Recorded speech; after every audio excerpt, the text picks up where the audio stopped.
Welcome back. Boko Haram has received a lot of media attention after kidnapping more than 200 schoolgirls in Nigeria. But who are the people running Boko Haram? Why have they kidnapped the girls? And what can the international community do to help? To discuss all this, I'm joined now by former U.S. Ambassador to Nigeria, John Campbell. Ambassador, thanks for joining us. It has now been almost a month since the girls were kidnapped. We are now getting to the situation where, with each passing day, is it going to be more and more difficult to find the girls and reunite them with their parents? Yes, I think it will be more difficult.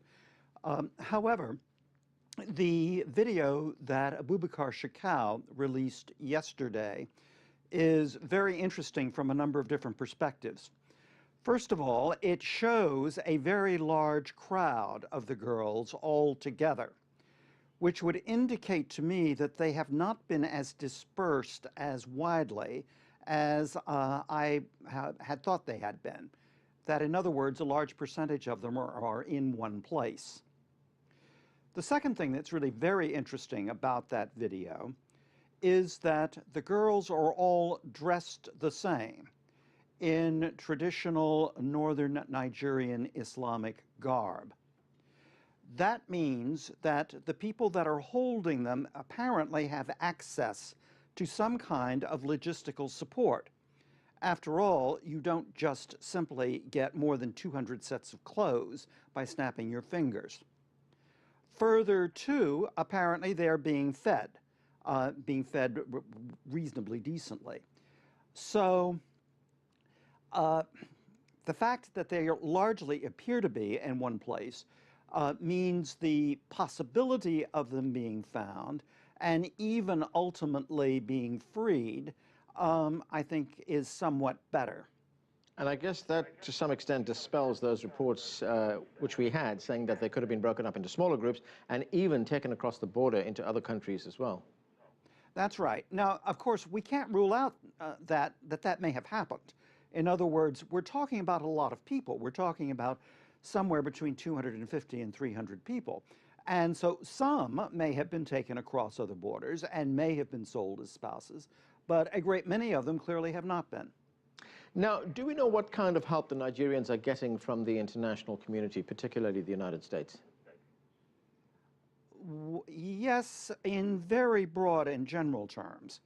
In the case of the United States, a team has gone to Nigeria, less than 20, but it's a team that basically will consult with the Nigerians on what kind of technical and other assistance they need and what we can provide.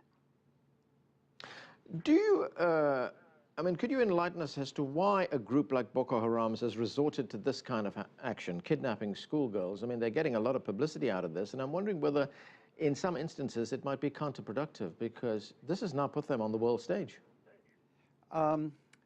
We have to bear in mind that Boko Haram essentially operates on a different planet.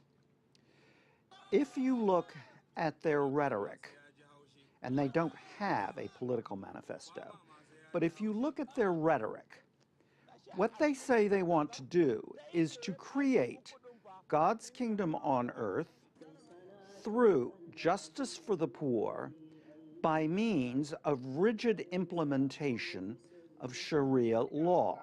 Now, for Boko Haram, secular education, Western education, promotes secularism. Secularism promotes the nation state, and the nation state demands worship. They will cite things like a pledge of allegiance to a flag or a national anthem. Islam, of course, forbids the worship of anything other than Allah. So, from their perspective, Western education, because it promotes secularism, because it promotes the nation state, Western education is forbidden, and Western education must be destroyed. Within that mindset, the kidnapping of students who are participating in Western education by taking examinations has its own logic, even if that logic is utterly perverted to us. And what does it tell us in this particular instance about Nigeria? Because the northern part of Nigeria, as we know, is predominantly Muslim. The southern part is predominantly Christian. What does that tell us about Nigeria and the relationship between these two groups? I mean, is there a lot of tension between them? It depends on the part of the country that you're talking about. The area around Lagos, for example, which is roughly 50% Muslim, 50% Christian, in that particular area, Muslims keep Christian holidays, Christians keep Muslim holidays. They freely intermarry, and there's no particular tension. The North is a completely different world. It is much, much poorer, and it's getting poorer. It feels marginalized by the predominantly Christian government in Abuja. There is a deep sense of dissatisfaction and suspicion about the intentions of the government. You know, you use some terms there to describe the North: dissatisfied, suspicious, marginalized, etc. Has this created the breeding ground for a group like Boko Haram? Absolutely. And many of Boko Haram's signature ideas have been around for a long time.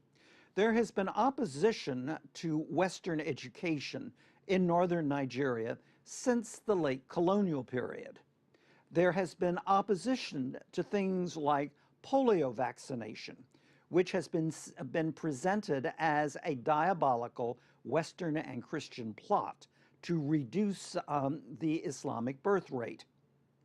What is new about Boko Haram is its violence, its focus. Lots of these other groups, while sharing many of the same ideas, are peaceful, and some are even pacifist. Do we know where Boko Haram gets its support from, especially things like military equipment and funding? Boko Haram is quite successful at robbing banks. It's quite successful at stealing weapons from armories. Boko Haram does not really need very much money for the kind of terrorism that it carries out.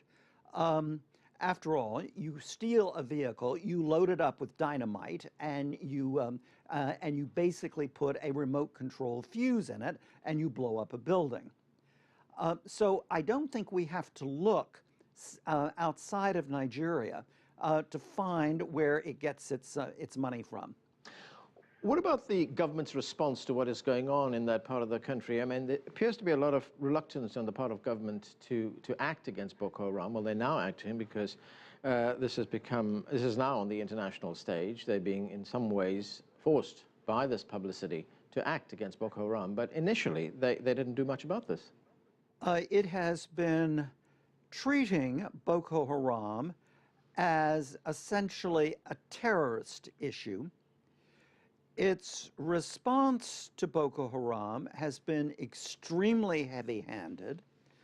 Credible human rights groups have shown that the security forces have extrajudicially murdered hundreds of people who were apparently innocent, and that would appear to be a driver of Boko Haram recruitment.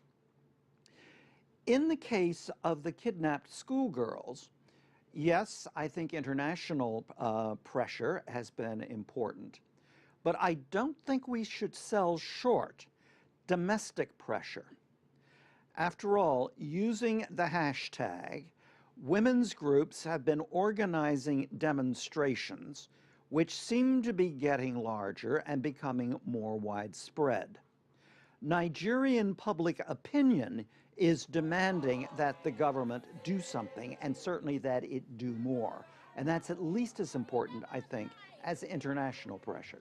Right, you talk about domestic pressure. I mean, and it just is not public opinion. In many instances, the parents of these girls have taken it upon themselves to conduct these searches. And I'm wondering, does that raise the question of whether the Nigerian forces are willing and capable of going after Boko Haram to find these girls? Well, I think one question is just what is the capacity of the Nigerian military? Uh, it seems to be underfunded. It certainly did not cover itself with glory when it supplied troops to Mali. So the exact capacity of the Nigerian military to go into the Zambeza forest or other isolated areas to actually look for the girls, I don't know. There is a further caution here, and that is amongst radical Islamic organizations or groups in northern Nigeria, when there has been an effort to free kidnapped victims by force, by military activity, what has happened to them is that they have been murdered. So it's not so simple. Do we know if a group like Boko Haram has a relationship with other Islamic radical groups in Africa? There are two other main groups, one known as Al-Qaeda in the Islamic Maghreb, as well as Al-Shabaab, which is the group that is based in Somalia, which carried out that very high-profile attack on a Kenyan shopping mall last year. But is there a relationship between these groups at all? It depends what you mean by a relationship. You will, I think, certainly find evidence that people who claim to be Boko Haram will be talking to people who claim to be part of Al-Shabaab or part of Al-Qaeda in the Islamic Maghreb. The question is whether these conversations are transformative, whether they actually change something. I haven't seen really credible evidence that whatever conversations are going on between Boko Haram and Al-Shabaab or Al-Qaeda in the Islamic Maghreb, I really haven't seen evidence of them fundamentally changing anything. Do you think that this particular incident, this kidnapping of the schoolgirls and all the attention that it's receiving will be something of a wake-up call to the central government in Abuja, that they have to pay attention to these impoverished areas, to these areas that you referred to as being dissatisfied, being marginalized, to take away the source of all the resentment that creates groups like Boko Haram? I would certainly hope so. The difficulty, of course, is that remedial measures take time. Economic development, improvement in education, the list goes on and on. They take time, and yet how much time does the Abuja government have? I was quite startled to read that the family members of the kidnapped victims living in the town from which they were kidnapped have not actually seen yesterday's video because the town has no electricity. This is an emblem of the underdevelopment in the north. And I just want to get back to one final point, and that is the attempt to get the girls back. There's been talk of some kind of prisoner swap deal. There's also been talk of a ransom being paid. Do you see any of those things happen? I think there will be pressure, both at home and abroad, for the government to do a deal of some sort with Boko Haram. I think that is fraught with problems. If a deal is done, then the kidnapping has been a spectacular success. And that means there will be further kidnappings. Were that to happen, the ability of Boko Haram to make war on the Nigerian state is simply strengthened. Ambassador John Campbell, thanks for joining us, sir.